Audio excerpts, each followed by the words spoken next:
बेंगलुरु के एक होटल में एक लड़का और एक लड़की चेक इन करते हैं।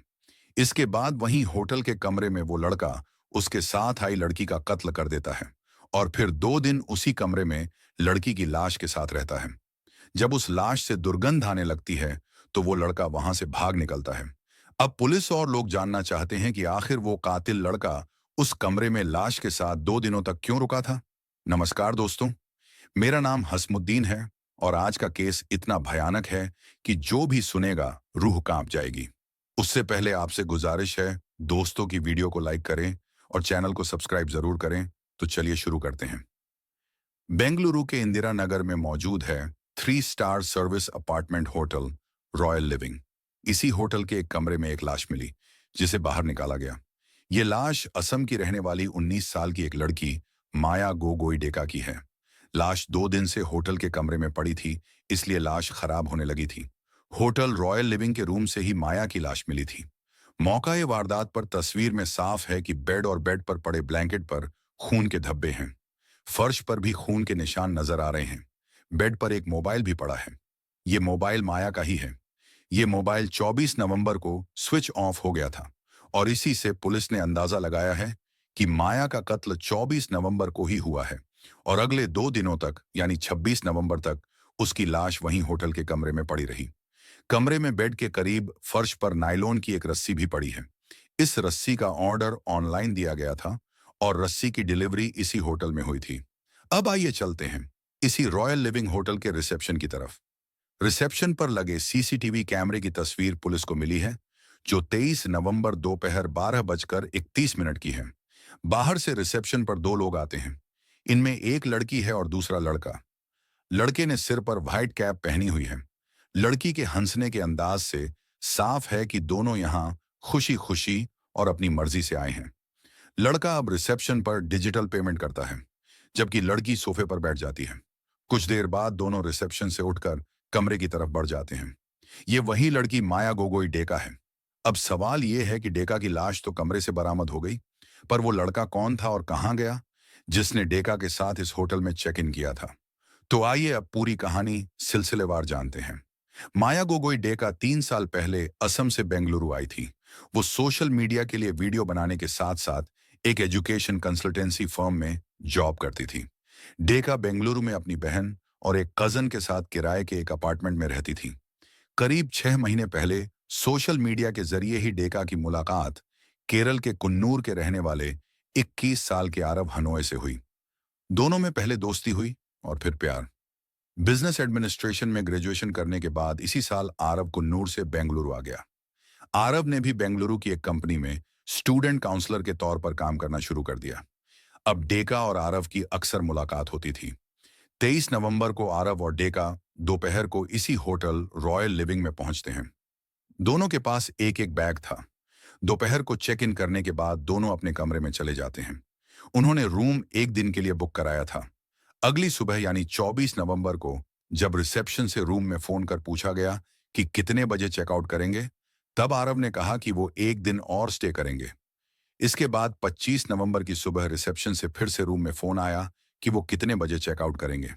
तब आरव ने कहा कि अब वो 26 नवंबर की दोपहर को चेकआउट करेंगे। इस तरह एक दिन का स्टे और बढ़ा दिया। अब 26 नवंबर की तारीख आ चुकी थी। आज ही के दिन दोनों को होटल से चेकआउट करना था। लेकिन 26 नवंबर की सुबह 8:19 पर आरव अकेले ही होटल से बाहर निकलता है। उसके पास उसका बैग भी नहीं था, लेकिन सिर पर वही व्हाइट कैप अब भी मौजूद थी। इस बार आरव होटल से बाहर गया तो फिर नहीं लौटा। अब 26 नवंबर की दोपहर का वक्त हो चुका था। रिसेप्शन पर बैठे शख्स को पता था कि आज आरव और डेका को चेकआउट करना है। उसने रूम में लैंडलाइन पर फोन किया। घंटी बजती रही पर फोन किसी ने नहीं उठाया। तब आरव के मोबाइल पर फोन किया गया, लेकिन मोबाइल बंद था। इसके बाद होटल का एक स्टाफ कमरे में जाता है। दरवाजा अनलॉक था, पर जैसे ही वो दरवाजे को धक्का देता है, अंदर से तेज बदबू आती है। वो अंदर झांक कर देखता है तो बेड पर लड़की की लाश और हर तरफ खून नजर आता है। वो भागकर होटल के बाकी स्टाफ को इसकी जानकारी देता है और फिर पुलिस को खबर दी जाती है। पुलिस जब अंदर दाखिल होती है तो डेका की लाश बेड पर ही पड़ी मिलती है। लाश कंबल से ढकी हुई थी।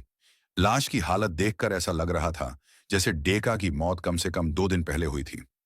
बेड पर पड़ा मोबाइल भी चार्ज ना हो पाने की वजह से 24 नवंबर से बंद दिखा रहा था। दरअसल मोबाइल पर आखिरी मैसेज और कॉल 24 नवंबर का ही था। उसके बाद कोई कॉल या मैसेज नहीं।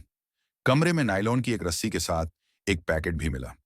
उस पैकेट से पता चला कि इस रस्सी का ऑर्डर इसी होटल के पते पर ऑनलाइन दिया गया था। लाश को देखने पर अंदाजा हुआ कि डेका के जिस्म और सिर पर चाकू से कम 10 वार किए गए थे। अब चूंकि कमरे में डेका और आरव ही थे, लिहाजा पुलिस ने आरव की तलाश शुरू कर दी। होटल के सीसीटीवी कमरे से पता चला कि आरव 26 नवंबर की सुबह 8:19 पर होटल से निकला, वो भी बिना बैग के। इसके बाद जब उसके मोबाइल के कॉल डिटेल रिकॉर्ड को खंगाला गया, तो पता चला कि होटल से निकलने के बाद उसने अपने मोबाइल ऐप से एक कैब बुक की थी। कैब रेलवे स्टेशन के लिए बुक की गई थी, मगर कैब बुक करने के फौरन बाद आरव ने अपना फोन बंद कर दिया। तब से उसका फोन बंद है। अब तक की तफ्तीश के बाद बेंगलुरु पुलिस का मानना है कि आरव पूरी प्लानिंग के साथ होटल आया था। रस्सी का मंगाना, चाकू का साथ लाना, यही इशारा कर रहे हैं। इतना ही नहीं, जब वो होटल में चेक इन कर रहा था, तब भी उसने कैब की मदद से अपने चेहरे को छुपाने की कोशिश की थी। और जब वो 26 नवंबर को होटल से आखिरी बार निकला, तब भी उसने कैब से चेहरा छुपा रखा था। बेंगलुरु पुलिस इस बात से हैरान है कि माया का कत्ल करने के 2 दिन बाद तक आरव लाश के साथ उसी कमरे में क्यों रुका रहा। वो चाहता तो पहले भी भाग सकता था। यहां तक कि 2 दिनों में लाश से बदबू भी आने लगी थी, मगर वो फिर उसी कमरे में था। पुलिस इस पहलू से भी मामले की जांच कर रही है कि कहीं आरव उस लड़की की लाश के टुकड़े कर किश्तों में उसे ठिकाने लगाने की प्लानिंग तो नहीं कर रहा था। और जब उसे लगा कि ऐसा मुमकिन नहीं, तब वो भाग गया। पुलिस ने माया के मोबाइल को भी खंगाला है। इससे पता चला है कि दोनों के बीच पिछले कुछ वक्त में हजारों बार बात हुई और हजारों मैसेज दोनों ने एक दूसरे को भेजे। मगर आरव ने डेका का कत्ल क्यों किया? इस सवाल का जवाब तभी सामने आएगा जब खुद आरव पुलिस की पकड़ में आएगा। बेंगलुरु पुलिस के मुताबिक आरव के पास ज्यादा पैसे नहीं हैं, इसलिए वो बहुत दूर तक या बहुत दिनों तक भाग नहीं सकता। आरव की तलाश जारी है। लेकिन दोस्तों, आप इस घटना से क्या सोचते हैं? हमें कमेंट जरूर करें। धन्यवाद।